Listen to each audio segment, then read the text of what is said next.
Bismillahirrahmanirrahim. Assalamualaikum warahmatullahi wabarakatuh. Kali ini kita kedatangan motor Yamaha NMAX Old yang dimana suara mesinnya tuh berisik kayak gini.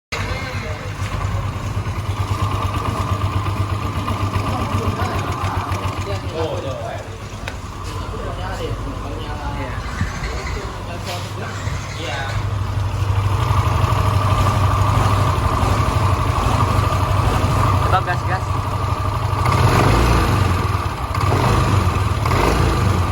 Nah, selain berisik, motor ini langsamnya juga bermasalah dan pernah telat ganti oli. Wah.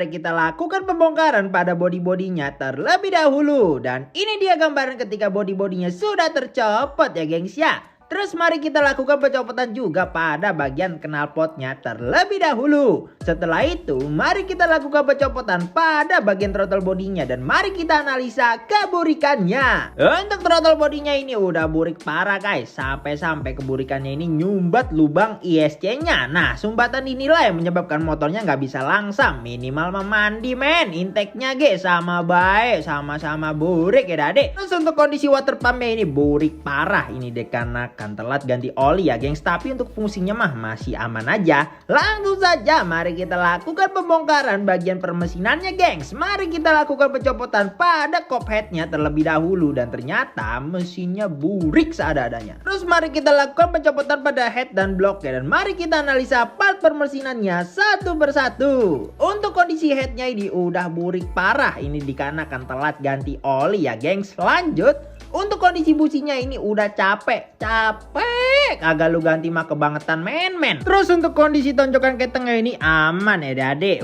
Nah inilah penyebab suaranya berisik. Nokennya ini kemakan gengs. Karena sebelumnya abangnya telat ganti oli. Nah itulah pentingnya pergantian oli ya dadek. Terus bloknya ini udah ngegentong ya guys. Ini dikarenakan usia dan nyebabin olinya itu cepet habis. Otomatis pistonnya juga kena ya gengs. Pistonnya ini posisinya udah baret. Terus untuk rantai ketengnya ini udah kendor dikarenakan usia. Nah inilah salah satu penyebab suara mesinnya berisik. Terus untuk kondisi pelatuknya ini aman ya besti. Masih standaran juga. Terus untuk per klepnya ini doi pakai standar dan keadaannya aman ya gengs. Nah ini oli tuh banyak rembes guys. Dari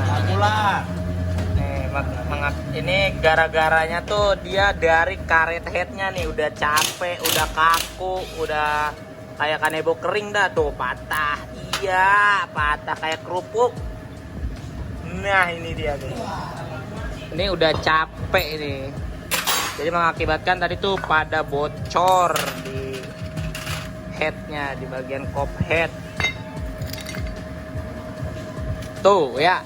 setelah permesinannya kelar, mari kita beralih ke bagian persivitiannya nih guys. Mari kita lakukan pembongkaran cover CVT-nya. Setelah itu mari kita lakukan pembongkaran pada bak CVT-nya ya guys ya. Nah ternyata filter CVT-nya ini udah burik ya guys ya, modiar. Oke, langsung saja kita lakukan pencopotan bak CVT-nya ya guys ya. Dan mari kita analisa keburikannya. Untuk mangkoknya ini ya, capek dah kalau dilihat-lihat mah, debunya aja udah bisa dijadiin rumah tingkat 100 ini mah. Oke lanjut. Untuk fan beltnya ini ownernya menggunakan Mitsubishi ya guys ya. Kalau berdasarkan pengalaman kita biasanya pakai ori sih. Oke lanjut. Untuk slidernya ini udah oblak guys. Ini yang menyebabkan keluarnya suara mbak-mbak Jepang dari CVT-nya. Nah untuk pulinya ini udah pada ngelegok guys. Ini yang nyebabin gas motornya nggak maksimal dan kagak enak ya guys ya. Terus di puli slidingnya itu ada ganjelannya. Menurut analisa kita mekanik sebelumnya naruh ganjelan ini supaya RPM-nya bisa lebih tinggi. Nah untuk per gandanya ini masih original dan keadaannya aman Santosa ya gengs. Tapi tidak dengan kampas gandanya. Dudukan buat naruh per gandanya ini udah kemakan gara-gara umur. Terus kampas gandanya juga udah habis. Ini yang bikin performa motor menurun dan bikin motornya gerung ya dadek. Langsung saja kita edukasikan ke ownernya untuk seluruh kerungkatan yang tertanam pada motor ini. Alhasil ownernya ngomong, udah bang, apa yang diganti mah diganti aja bang, manut kita mah. Oke tenang, kita buat enak dan jengat-jengat nih NMAX. Langsung saja kita lakukan pengiriman puli beserta mangkoknya ke tempat bubut andalan kita. Dan kita tanyakan apakah ini pulinya masih bisa dibubut. Dan jawabannya bisa ya dadek. Oke, langsung saja mari kita tuner jalur rumah rollernya biar mapasnya rada banyakan. Terus kita krok jalurnya dengan besi tajam buatan kita sendiri agar jalurnya tuh simetris. Dan terakhir kita lakukan pengamplasan pada jalurnya supaya jalurnya tuh lebih halus ya guys ya. Setelah proses krok jalurnya selesai, lanjut mari kita lakukan pembubutan pada pulinya ya dade. Dan ini dia hasilnya. Sekarang kerokan dan bubutannya sudah rapi sehingga roller dan fanbel bisa bargoy dengan aman, nyaman dan tentram. Jos ngeng jos par pokoknya mah. Terus mari kita lakukan pengeboran pada mangkok gandanya juga ya gengs, untuk mengurangi debu pada CVT-nya. Dan ini dia hasilnya. Anjay, ini mah udah kagak pusing-pusing debu ngumpul di mangkok ya gengs ya. Jos ngeng. Langsung saja mari kita lakukan pembersihan seluruh bagian permesinannya secara merata dan detail ya guys ya tentunya. Nah untuk bagian headnya ini burik parah banget, jadi pembersihannya rada effort ya gengs. Sampai-sampai pembersihannya kudu pakai alat tuner. Anjay, bersih-bersih berasa kayak porting ya guys ya. Mau lihat dakinya nggak? Nih dakinya lu lihat, buset dah banyak banget guys. Nah setelah dilakukan pembersihan daki-dakinya, kita bersihkan juga pakai bensin supaya glowing. Terus untuk klepnya kita bersihkan dengan bantuan alat milling dan amplas ya guys ya. Dan ini dia hasilnya, klepnya sudah glowing, splendid, spriwing, just king just par. Begitupun juga bagian permesinan lainnya ya gengs. Anjay, bersihinnya berasa nyapuin gurun pasir biar nggak ngeres anjir. Terus ini juga untuk CVT-nya guys, sudah glowing semua, udah tenang baik sama Johan Klinik mah ya guys ya. Setelah dibersihkan, lanjut kita lakukan pemasangan permesinannya. Rantai ketengnya kita ganti menggunakan original no WKWK. Jadi langsung saja kita lakukan pemasangan rantai ketengnya ke motornya ya guys ya. Dan ini dia hasil pemasangannya, jos ngeng jos par. Nah untuk seal clamp-nya ini kita ganti Suzuki ya gengs ya. Terus untuk nokennya tadi kita ganti baru menggunakan original Yamaha. Langsung saja kita lakukan pemasangan seluruh antek-antek pada headnya ya gengs ya.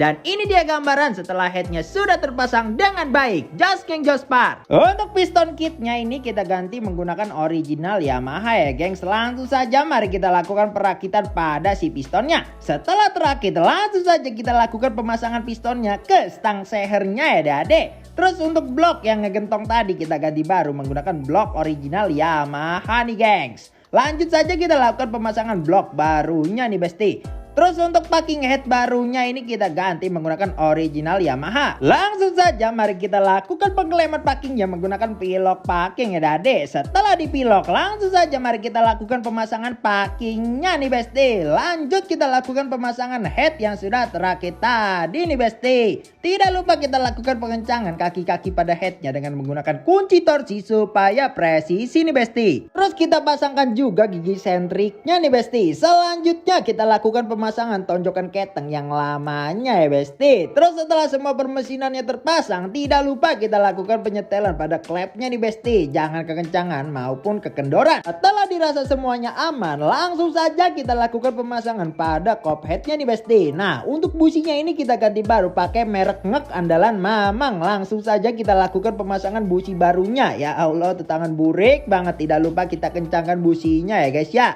Terus kita lakukan pemasangan kembali pada si radiatornya ini nih besti. Lanjut tidak lupa kita lakukan pemasangan pada throttle bodinya juga ya guys. Nah untuk part CVT yang kita ganti di sini adalah per CVT dan per ganda menggunakan RX7 Racing yang 1000 rpm. Terus roller pakai 10 gram dari RX7 Racing. Terus kampas gandanya menggunakan Daytona dan slidernya serta fan beltnya menggunakan original ya gengs. Terus untuk seal slidingnya ini juga kita ganti menggunakan original no WKWK. Jadi langsung saja kita lakukan pemasangan seal slidingnya ya dade. Terus kita lakukan pemasangan juga pada kampas ganda beserta per ganda barunya ya gengs. Dan ini dia gambaran ketika seluruh bagian persivitiannya sudah terpasang dengan baik. Jos geng jos par. Langsung saja kita lakukan pemasangan pada bak CVT-nya ya guys. Terus tidak lupa kita lakukan pemasangan cover CVT-nya nih Dade.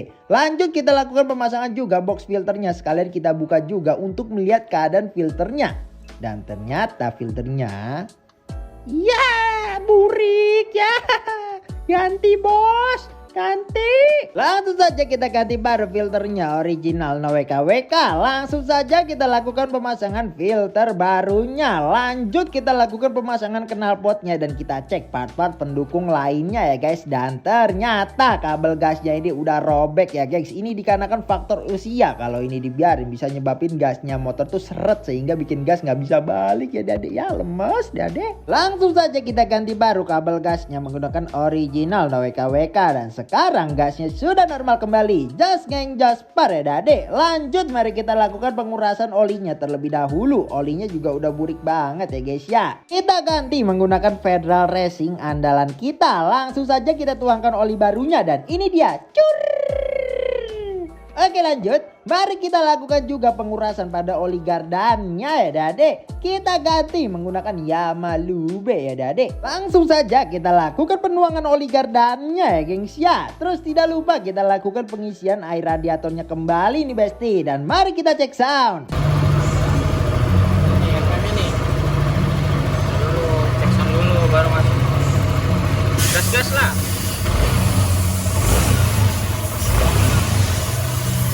Suaranya halus dan dirasa aman, langsung saja kita scan ECU-nya untuk mengecek apakah ada kerusakan sensor atau tidak. Alhasil sensornya aman sentosa ya gengs, tapi ada permasalahan pada parameternya saja. CO-nya ini didapatkan 6 ya gengs. Nah kalau buat motor standar yang menggunakan knalpot standar tuh terlalu keborosan. Harusnya kalau motor standar dengan knalpot standar tuh CO-nya nilainya kalau nggak 0 ya 1. Jadi habis ini mari kita setting parameter CO-nya ke 0 seperti halnya settingan awal supaya bensinnya tuh kembali optimal ya Dade. Nah sekarang udah 0 atau 1 ya gengs ya. Jos ngeng Jospar pokoknya mah udah tenang baik kids. Setelah semuanya selesai langsung saja kita lakukan pemasangan jok dan juga body-bodinya ya gengs secara keseluruhan. Dan ini dia gambaran ketika seluruh perbodiannya sudah terpasang dengan baik. Jos ngeng Jospar. Habis ini mari kita test drive ya Besti.